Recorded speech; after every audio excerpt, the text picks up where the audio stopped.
and Brownie. It's a podcast bonus.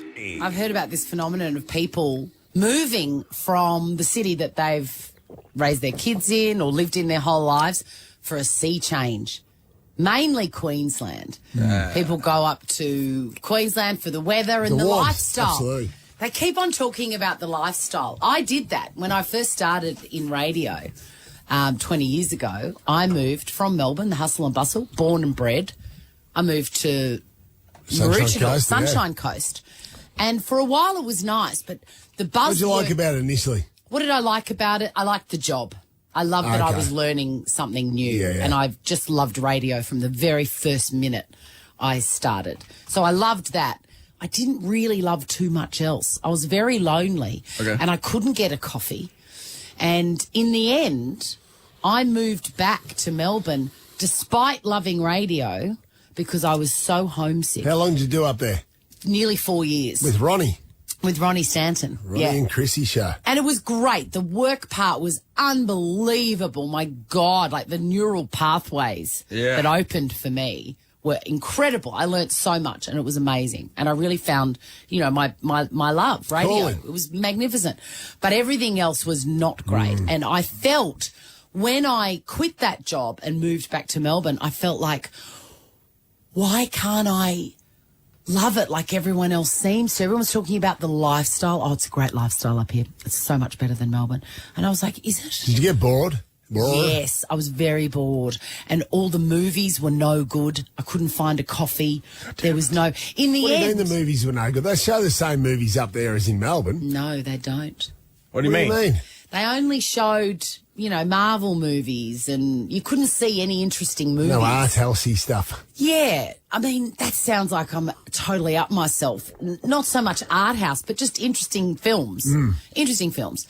Only the blockbusters were there. It was just not for me. Righto. Food wasn't great. It's changed, obviously. Yeah. But in the end, I missed trams and old buildings, like buildings that were built before 1980. I missed the trees. I missed the way Melbourne looked and the things that were going on. Even if I wasn't part of them, it felt good to know that there were exciting things going on. There's not much going on in regional Queensland. No, there wasn't 20 years ago. And a Melburnian has moved back. There's an article that I found yesterday. A Melburnian sold everything up, moved to Noosa, stayed there 4 years, and then moved straight back to Melbourne, citing it's a bit boring. Yes. It's a bit boring, and I understand that. Do you know anyone? And it's a big decision to make because this guy had bought a house in Noosa. This was it. Yeah.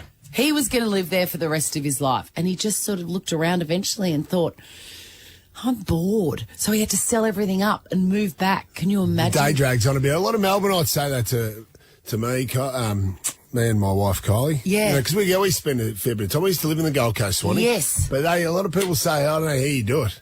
Don't know how you do it, how you did it or how you would do it. To move back. To move back because, you know, the days are long. And it's nice for a Boring holiday. Day, nice for a holiday. I think that's what happens is you spend some time there and you go, oh, I like this feeling. Yes. I'm relaxed. But that's because you're on holiday. Well, they say it's always a big mistake to do that, to come back from a holiday and buy something there and say that's where we're going to move. Yeah. Because the feeling is different. You're in a different mindset. You're on holidays as opposed to when you go back there, when you go there permanently, you're in work mode. That's right. right. Everything's changed. That's right. 13 24 10. Do you know anybody, maybe you or your parents or a friend, who've sold everything up in a grand gesture of a sea change or a tree change, and then after a few years they've gone, you know what? I'm coming back to Melbourne. Might be common during COVID too. Yeah. Rhonda from Pearsdale, what did you do? Good morning. We went to Caloundra for our honeymoon from Melbourne, and a year later we bought a fish and chip shop in Cotton Tree near Maroochydore. Yes, that was the first place I stayed when I moved to the sunny coast. Loved it.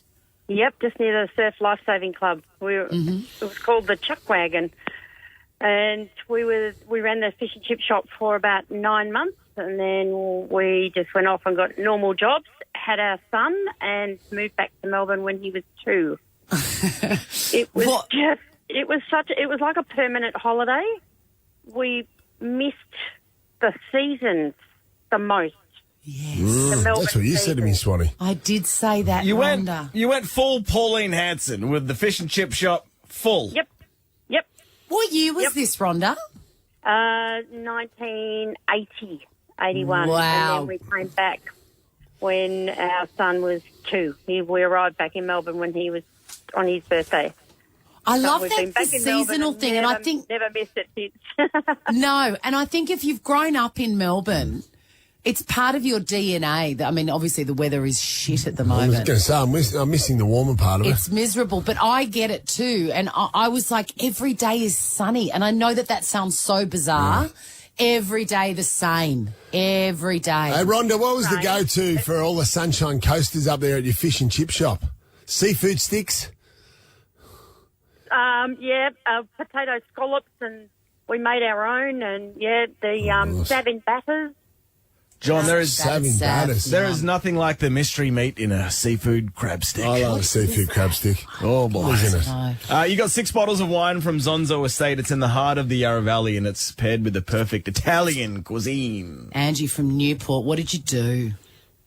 Good morning, gorgeous people. Hello, Angie.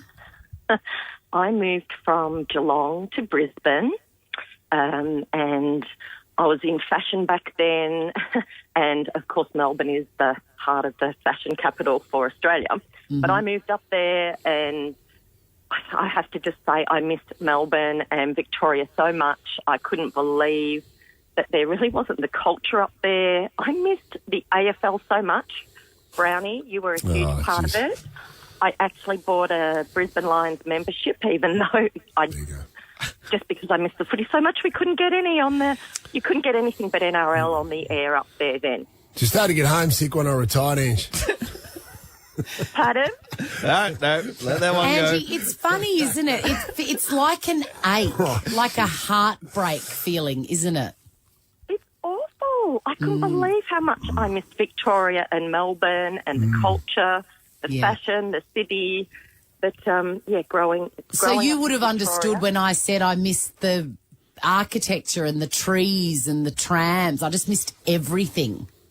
Everything. Your heart was talking to my soul, Chrissie. Oh, you just I can't love take you, it out of you when you miss it so much. Absolutely. But, Brownie.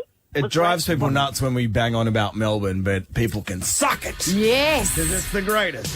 Chrissie, Sam and Brownie, Ripper Show will be back tomorrow.